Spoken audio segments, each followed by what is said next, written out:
I have no idea how Wootware is making money on this. Imagine a 27-inch 1440p 200Hz gaming monitor with mini LED backlighting and HDR 1000 certification, but only 5,699 Rand.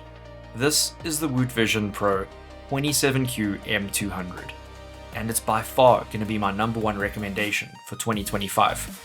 But before we dive in, tell me in the comments, what monitor are you using right now? Now look, it's not perfect, but let me explain a bit. First off, the picture quality is way better than I expected for the price.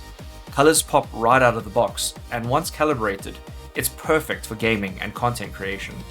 There's dedicated sRGB, DCI-P3, Adobe RGB, and even an ebook mode that turns everything grayscale.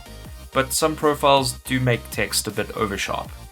Mini LED backlighting with 1152 local dimming zones gives you impressive HDR highlights. Contrast is incredibly good and puts average IPS monitors to shame. I even brought out my colorimeter to test the claims. The color accuracy is really good, almost spot on, while the brightness uniformity could use a bit of tweaking. It's HDR 1000 certified, and I actually measured well over 1000 nits of peak brightness. But seeing as it's mini LED, you do get some haloing around bright objects on darker backgrounds, though there is a setting in the OSD to tweak this a bit. For inputs, you're getting two HDMI 2.1 ports that handle 1440p at 144Hz, and there's a DisplayPort 1.4 that goes all the way up to 200Hz. There's adaptive sync, which these days practically means G-Sync and FreeSync, and the motion clarity is perfect, with 200Hz really feeling buttery smooth.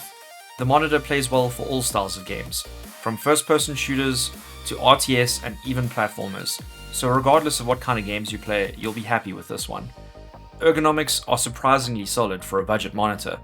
You get about 120mm of height adjustment, decent swivel and tilt adjustment, and full 90-degree pivot for anyone who loves a vertical setup. There's also a 100x100 VESA mount, so the desk aesthetic crowd can throw it on an arm and keep things super clean. So should you buy this monitor? Well, let me tell you what I don't like. For starters, the monitor is thicker than your waifu's thighs. It somehow doesn't have an integrated PSU, so you're stuck using this external power adapter, and the OSD is kinda hard to navigate. I really would have preferred a D-pad or joystick. But let's not forget, its color accuracy is great. With 10-bit color, its peak brightness can melt your face off, and its included stand is actually perfect.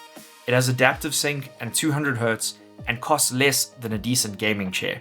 So do yourself a favor and get it before it's gone.